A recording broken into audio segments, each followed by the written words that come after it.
FBI developing a national database to collect more intelligence on clashes between the police and the public. Attorney General Loretta Lynch says it is an important step in filling what she calls an information void. If you don't have a sense of the numbers, of the types of interactions, and what we're talking about, it's very, very hard to prescribe the problem and find a solution for it. All right, so how would this thing work? Garrett Tenney is live from our D.C. bureau with more. Garrett, explain. Hey, Heather, this is part of the Obama administration's efforts to reform the criminal justice system while holding police more accountable.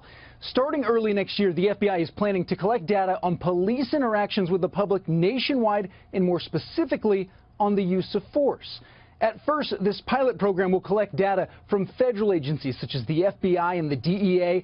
But the hope is that eventually it will include state and local law enforcement departments as well. In the meantime, though, the Justice Department is planning to begin collecting data from local and state police on the numbers of individuals who die while in custody.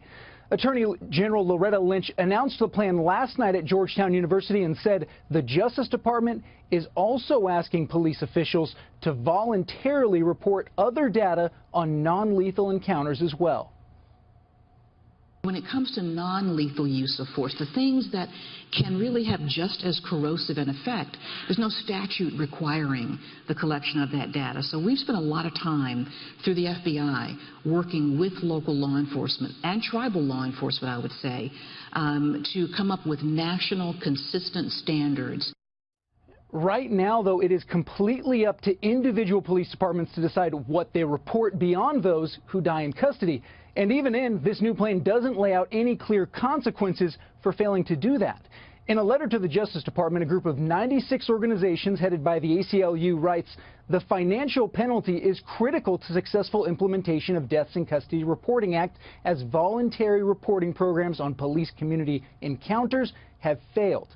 The federal government awards close to $4 billion in such grants annually, and every discretionary grant should be conditioned upon providing data. Now, the end goal here, Heather, and the hope is that with this new program, by collecting better data on police interactions with their communities, departments and officials in Washington can identify problems and find ways to fix them. Of course, it's going to require a lot of work for those local police departments, which are already stretched thin and don't have a lot of funds to do these things. Certainly. And Washington and solutions, well, some folks would think that's an oxymoron. But Garrett Tenney, thanks a lot joining us from Washington, Garrett.